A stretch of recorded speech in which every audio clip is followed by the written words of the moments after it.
Respected YouTube viewers, अगर आपने अभी तक हमारा चैनल सब्सक्राइब नहीं किया है तो आपसे रिक्वेस्ट है कि हमारे इस चैनल को सब्सक्राइब कर लें ताकि हमारे सारे वीडियोस आप तक पहुंचते रहें। ऑनरेबल सुप्रीम कोर्ट ने अभी हाल में ही Naveen alias Ajay versus the state of Madhya Pradesh में एक लैंडमार्क जजमेंट दिया है। हाई कोर्ट मध्य प्रदेश के कंफर्मेशन के बाद उसकी appeal honourable supreme court of India में के समक्ष की गई। The entire trial for such serious offences has been completed within a span of 15 days from 27th April 2018 when the charge sheet was filed to 12th May 2018। Chargesheet file होने के बाद 27 अप्रैल 2018 से 12 मई 2018 तक ट्रायल कंक्लूड कर दिया गया और judgement pronounce कर दिया गया और एक्यूज मुलजिम को फांसी की सजा दे दी गई। ऑनरेबल सुप्रीम कोर्ट के समक्ष यह बात आई कि appellant has not been afforded a fair trial depriving him of the valuable legal rights। ये जो उसका लीगल राइट्स था उससे उसको वंचित किया गया और डिफेंस के काउंसिल को पूरा मौका नहीं दिया गया पक्ष रखने का, क्रॉस एग्जामिनेशन करने का और केस की तैयारी करने का। स्टेट की तरफ से यह बहस की गई कि यह जो क्वेश्चन है कि डिफेंस काउंसिल को प्रॉपर समय नहीं दिया गया केस की तैयारी करने का, यह जो बिंदु है इसको कोर्ट में न तो ट्रायल कोर्ट के समक्ष और न ही हाई कोर्ट मध्य प्रदेश के समक्ष इस बिंदु को उठाया गया, इस इश्यू को उठाया गया। मगर ऑनरेबल सुप्रीम कोर्ट ने इस बहस को नहीं माना। हाई कोर्ट मध्य प्रदेश के ऑर्डर कंफर्मेशन को सेट असाइड कर दिया और फाइल रिमिटेड बैक कर दी गई रीहियरिंग के लिए। बहुत ही इंपॉर्टेंट इस केस के अंदर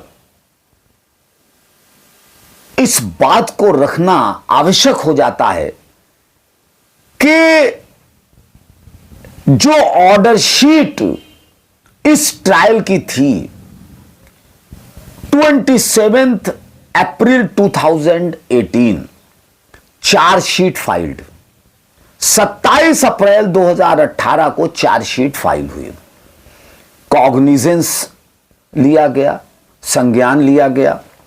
Charge supplied to the accused, he requested for appointment of an advocate through legal aid और चार्जशीट की कॉपी मुलजिम को दी गई और उसने लीगल एड के जरिए काउंसिल के लिए रिक्वेस्ट किया कि कोई काउंसिल अपॉइंट कर दिया जाए।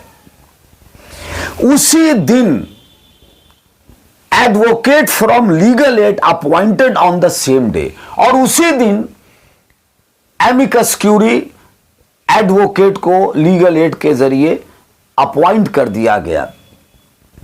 लेटर ऑन बाद में the case was posted for next day for hearing arguments on charge.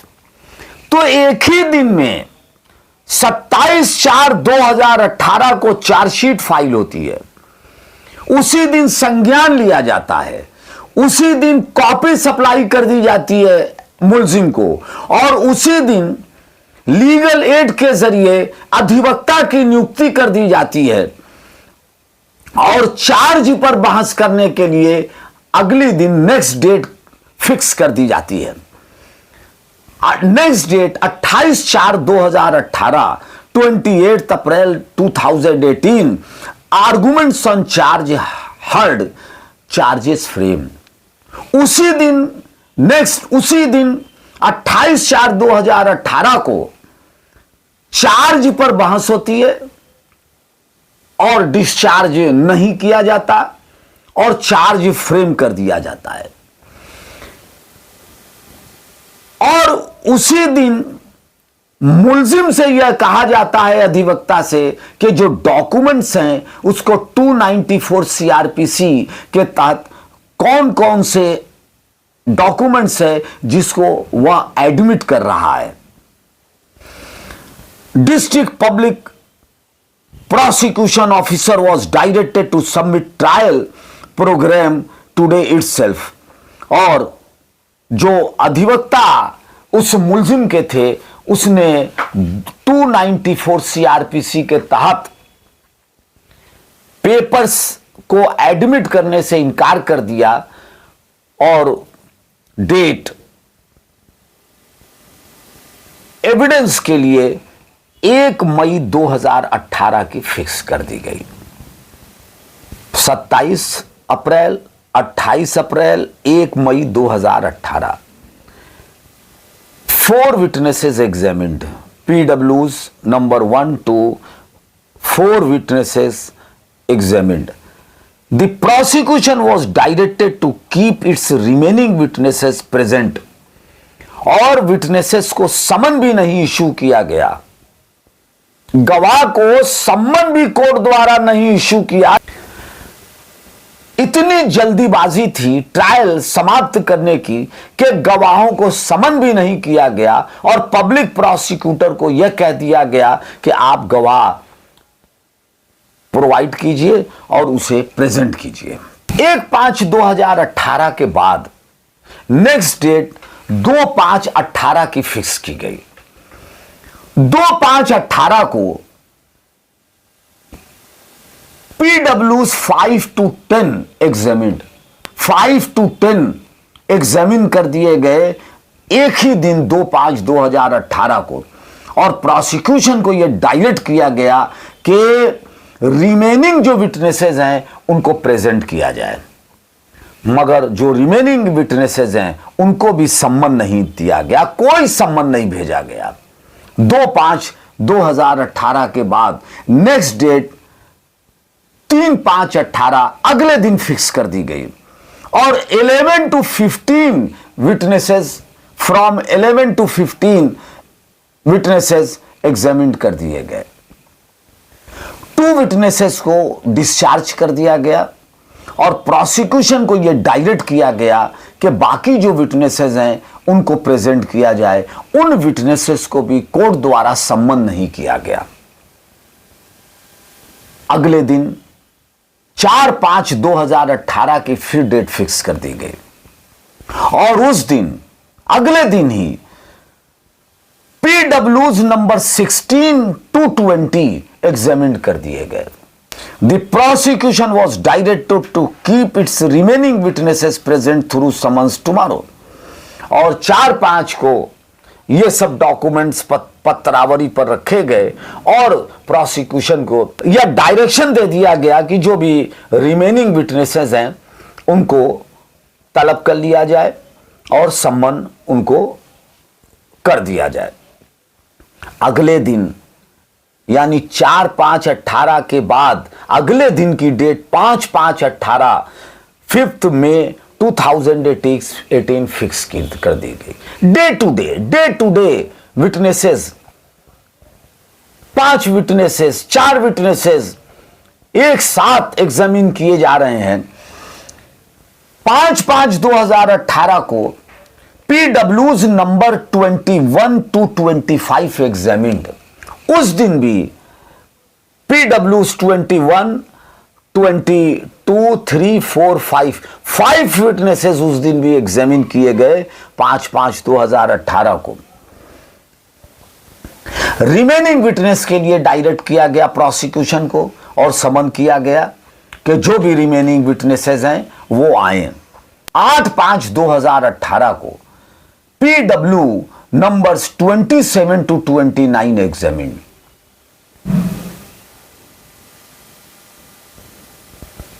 तीन गवाह 8/5/2018 को एग्जामिन किए गए और प्रोसिक्यूशन एविडेंस उसी दिन क्लोज कर दी गई।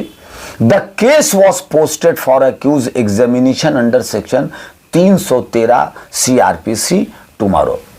और प्रोसिक्यूशन एविडेंस 8/5/2018 को क्लोज करने के बाद नेक्स्ट डे 313 CRPC में एक्यूज मुलजिम के बयान के लिए डेट फिक्स कर दी गई। 9/5/2018 9 मई 2018 को एक्यूज का बयान अंडर सेक्शन 313 CRPC ले लिया गया और मुलजिम को यह अपॉर्चुनिटी दी गई कि वो अपने तरफ से जो भी गवाह पेश करना चाहता है वो पेश करे। He was directed to keep the defence witness present tomorrow. और नेक्स्ट डे का ही डायरेक्शन दिया गया कि जो भी गवाह मुलजिम को पेश करना है वो अगले दिन मुलजिम पेश करे। नेक्स्ट डे 10/5/2018 अगले defence witness was not present. बचाव पक्ष के गवाह 10/5/2018 को प्रेजेंट नहीं थे और डिफेंस क्लोज कर दिया गया। एक ही दिन का मौका दिया गया बचाव पक्ष को मुलजिम को अपना गवाह पेश करने के लिए, जबकि वह मुलजिम जेल में है। वह मुलजिम जेल में है और उसे एक दिन का मौका दिया गया है कि वो अपने बचाव में गवाह पेश करे। और जब गवाह उस दिन नहीं प्रेजेंट हुआ तो डिफेंस क्लोज कर दिया गया। बचाव के उसका जो अपॉर्चुनिटी थी बचाव की, डिफेंस की, वो क्लोज कर दी गई और पार्टीज को डायरेक्ट कर दिया गया कि वो आर्गुमेंट केस में आफ्टर रेसेस करें। और उसी दिन फाइनल आर्गुमेंट सुन लिया गया। Final arguments heard. The case was posted for judgment on 12/5/2018। 10/5 को डिफेंस की एविडेंस क्लोज कर दिया गया, बहस सुन ली गई और 12/5/18 को जजमेंट प्रोनाउंस करने की डेट फिक्स कर दी गई। 12/5/2018 को जजमेंट प्रोनाउंस्ड कर दिया गया और उस दिन जजमेंट प्रोनाउंस कर दिया गया और एक्यूज को फांसी की सजा सुना दी गई। ये अपने आप में जो क्रिमिनल केसेस की प्रैक्टिस करते हैं, जो डिफेंस लॉयर्स हैं, लॉ इंटर्न्स हैं, लॉ रिसर्चर्स हैं, लॉ स्कूल्स हैं, लॉ के कॉलेजेस हैं, जिनमें लॉ के स्टूडेंट्स पढ़ते हैं, उनके लिए यह केस एक रिसर्च का विषय है। और इसके साथ ही साथ जुडिशियल एकेडमी जो में इस केस को जरूर डिस्कस करना चाहिए ताकि जो हमारे जजेस हैं उन्हें भी इस बात की जानकारी होनी चाहिए कि केस का डिस्पोजल करने के लिए वो उस न्याय के मंदिर में न्याय के कुर्सी पर नहीं बैठे हैं, वो न्याय करने के लिए बैठे हैं, वो जस्टिस करने के लिए बैठे हैं। उनके ऊपर बड़ी जिम्मेदारी है। इसलिए यह landmark judgement honourable supreme court का यह बहुत ही महत्वपूर्ण है। आगे हम इस जजमेंट पर एट लेंथ डिस्कस करेंगे कि ऑनरेबल सुप्रीम कोर्ट ने इस अपील को डिसाइड करते हुए, इस क्रिमिनल अपील को डिसाइड करते हुए किन किन इश्यूज पे और किन किन महत्वपूर्ण केसेस को रिफर करते हुए, उसको डिस्कस करते हुए अपना निर्णय दिया है। Thank you very much.